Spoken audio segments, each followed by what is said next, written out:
Au nom du Père et du Fils et du Saint-Esprit. Amen. La paix de Jésus soit dans votre maison, sa paix et sa joie. Malgré qu'aujourd'hui, on n'est pas en joie, c'est le vendredi saint. Nous sommes en plein vendredi saint et on est dans ce souvenir de douleur, de la passion, de la mort de Jésus. Et on se souvient et on fait attention de ne pas se faire piéger par l'ennemi des âmes qui pourrait nous faire croire que chaque année Jésus meurt et ressuscite au moment de ces célébrations de Pâques. Jésus est bien mort une fois, il y a 2000 ans, et il est ressuscité, et là Jésus est bien vivant avec nous. Attention à ne pas tomber dans le piège, le piège de cette tristesse. Quand on aime quelqu'un, et bien-aimé, nous t'aimons, je t'aime bien-aimé Jésus, et cela me fait de la peine. Bien sûr, ce moment est très douloureux. Mais attention, ménageons cette douleur, car Jésus est bien ressuscité et il est avec nous. Merci Jésus. Donc je disais, je ne vais pas faire la lecture de l'évangile, il y a 2 chapitres, malgré que l'Église, ceux qui nous proposent la lecture du jour ont essayé de réduire, c'est ce que nous vivrons ce soir à l'office donc de la croix, un seul jour de l'année où il n'y a pas de consécration du corps, donc au corps et au sang de Jésus. Nous allons pourtant communier, pour bien montrer que Jésus est vivant, sauf que la consécration a eu lieu la veille. Nous mangerons les hosties consacrées le jeudi saint. Voilà.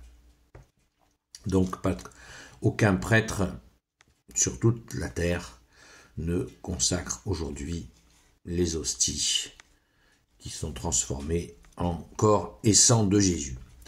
Vous voyez, c'est l'émotion. C'est l'émotion, c'est un jour voilà, de souvenirs douloureux. Tout ce que tu as enduré pour nous, Jésus, c'est douloureux. Donc, je ne ferai pas de lecture aujourd'hui. J'ai lu là le chapitre 18 à l'instant. Donc c'est l'arrestation de Jésus. C'est ce dialogue avec le représentant de la synagogue, Caïphe. C'est ensuite cette rencontre avec Pilate. Je crois que tout le monde est au courant. Ce que je voudrais quand même préciser, c'est que ce dialogue avec Pilate, eh bien, Jésus lui dit qu'il est la vérité. Jésus lui dit qu'il est la vérité, et ça, c'est un moment qu'on peut peut-être partager.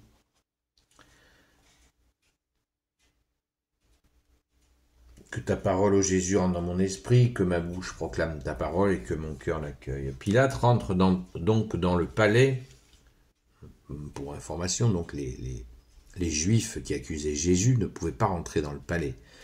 S'ils étaient rentrés dans un palais païen, ils n'auraient pas pu manger la Pâque, nous dit la Sainte Écriture. Vous voyez le niveau. Pilate rentre donc dans le palais, il fait appeler Jésus et lui demande « C'est toi le roi des Juifs ?» Jésus répond « Ce que tu me dis là, est-ce que tu le penses ou est-ce que d'autres te l'ont dit de moi ?» Pilate lui dit alors « Est-ce que je suis juif par hasard ? C'est ton peuple, ce sont les chefs des prêtres qui t'amènent devant moi. Qu'as-tu fait ?» Jésus répond « Ma royauté n'est pas de ce monde. Et si ma royauté était de ce monde, mes gens auraient combattu pour que je ne sois pas livré aux Juifs. Mais non, ma royauté n'est pas d'ici-bas. » Alors Pilate lui dit « Donc, tout de même, tu es roi. » Jésus répond « Tu dis bien, je suis roi. Je rends témoignage à la vérité, et c'est pour cela que je suis né et que je suis venu dans le monde. Tous ceux qui sont pour la vérité écoutent ma voix. Alors Pilate lui dit, où est la vérité? Il sortit de nouveau vers les Juifs et leur dit, je ne trouve rien à condamner chez cet homme. D'ailleurs, c'est une coutume chez vous que je vous relâche un prisonnier pour la fête de la Pâque. Si vous le voulez, je vais relâcher le roi des Juifs. Mais de nouveau, ce furent des cris. Pas celui-ci, relâche Barabbas. Ce Barabbas était un bandit. Vous voyez, Pilate n'a pas décidé. Il ne voyait absolument rien à condamner chez Jésus. Et Jésus, ce dialogue, moi j'aime beaucoup ce face-à-face entre ces deux hommes.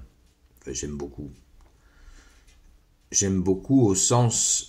ce face-à-face au sens où on voit la bonne foi de cet homme, qui est quand même, il est juste. Il ne voit rien à condamner chez Jésus. C'est un païen, donc le gouverneur romain, c'est pas rien. Il est au service de César, l'envahisseur. Mais le gars, il est juste. Moi, je note ça. C'est quand même incroyable. Il dit non, mais il y a rien, j'ai rien à reprocher à ce gars-là. C'est très intéressant. Et ce qui me touche personnellement dans cette affaire, c'est que comme il y a quelque chose du centurion romain qui vient voir Jésus pour lui demander de guérir son serviteur, il y a quelque chose là du domaine de la vérité. Qu'est-ce que je veux dire? Eh bien, Pilate, à ce moment-là, est en face de la vérité, du roi de gloire, du Dieu de nos vies, Jésus. Il est face à la vérité. Il est à quelques centimètres de Dieu. Il est face à Dieu, lui, le païen. C'est juste magnifique. Moi, je retiens ça de cet entretien. Tout le reste est vraiment de la douleur que Jésus a offert, bien sûr. Merci Jésus. Merci, bien-aimé Jésus. Mais ce responsable romain est devant Dieu. Vous vous rendez compte? C'est extraordinaire, ce face-à-face. Jésus dit qu'il est la vérité. Et il comprend pas, le Pilate, il comprend que dalle. Il comprend rien. Comme quoi, on peut vraiment ne pas voir. Quand on est face à Jésus, Jésus est là, il est avec nous jusqu'à la fin des temps. Et combien de temps, des fois, il nous faut pour comprendre qu'il est là, au milieu de nous. La phrase la plus répétée de l'Évangile, c'est « Le royaume des cieux s'est fait tout proche ». Comme Jésus est l'humilité même, il ne dit pas « c'est moi, le royaume des cieux, qui suis là face à toi, viens ». Voilà, Jésus veut que nous l'accueillions. Ce qui n'est pas le cas, là, il ne l'accueille pas, évidemment, Pilate, il ne l'accueille pas, il est bien emmerdé avec cette histoire.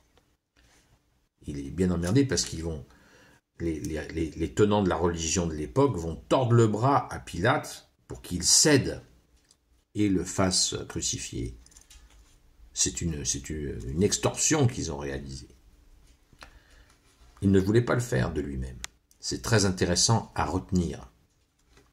Ils ont même été lui dire, si tu ne le crucifies pas, tu n'es pas un ami de l'empereur. Donc, il a eu peur. Il s'est dit, si jamais je le fais pas, ils vont faire un scandale, et à l'arrivée, la sanction de l'empereur, de César, va lui tomber sur la gueule.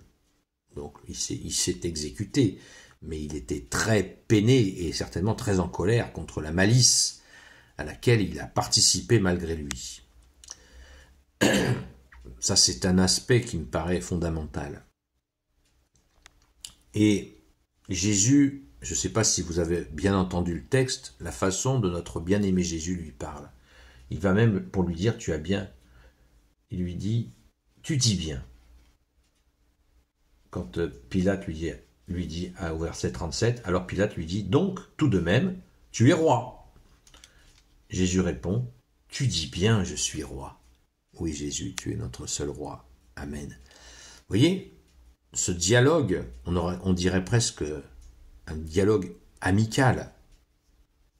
Moi, je retiens ça. La suite du récit de la Passion, eh bien, je vous le dis, Saint Jean chapitre 18, verset, enfin, c'est tous les versets, chapitre 19, Saint Jean chapitre 19, nous pouvons la lire et la relire, et n'hésitez pas, si le cœur vous en dit, je le ferai pas, c'est beaucoup trop long et beaucoup trop douloureux. Et ce soir, le temps de l'office de la Passion est fait pour ça. Donc je vais aller, comme mes frères et sœurs, tranquillement et bien sûr peiner à l'office de la Passion pour rendre grâce avec mes frères et sœurs dans la Sainte Église catholique apostolique. Donc, soyons attentifs à ne pas céder aux ruses de l'ennemi qui veut nous remplir de tristesse, nous submerger de tristesse. La croix est une victoire, ne l'oublions jamais. Jésus a vaincu la mort sur la croix. Ne l'oublions pas. Merci Jésus, alléluia. Gloire soit au Père et au Fils et au Saint-Esprit, maintenant et toujours et pour l'éternité. Amen. Ô Jésus, toi qui peux tout et qui portes tout, s'il te plaît, je te confie toutes celles et ceux qui regarderont cette vidéo, ainsi que leurs proches, selon ta seule volonté. Ô Jésus, Sainte Marie, Reine des cieux, toi l'Immaculée Conception, toi qui écrases le serpent, toi qui as la lune sous tes pas, toi notre Mère, Notre-Dame, Saint Joseph, toi le juste et le saint, toi le sage, toi la terreur des démons, toi le saint gardien de la Sainte Église catholique apostolique, Sainte Marie-Madeleine, notre chère Sainte Patronne, toi qui as vu Jésus ressuscité la première, et vous tous les saints et saintes amis de Jésus, Saint Michel Archange, Saint Gabriel Archange, Saint Raphaël Archange, et vous tous les anges qui te servent au Jésus, je vous confie toutes celles et ceux qui regarderont cette vidéo, ainsi que leurs proches, selon ta seule volonté au Jésus. Un merci à celles et ceux qui ont veillé hier soir jusqu'à un peu plus de minuit. Nous avons voulu ainsi manifester notre souvenir de Jésus qui est seul au jardin des Oliviers alors que les apôtres se sont endormis. Mais nous avons un petit peu veillé avec toi, Jésus, humblement, en te rendant grâce, bien-aimé Sauveur. Continuons à prier, les amis, pour toutes celles et ceux qui vont être baptisés ce week-end. Prions intensément pour eux, confions-les beaucoup à Saint Michel Archange et à notre chère Sainte Patronne qui a vu Jésus ressusciter la première, Sainte Marie-Madeleine. À ce soir, on sera peut-être un peu décalé, 20h, peut-être 20h30, quelque chose comme ça. À très vite.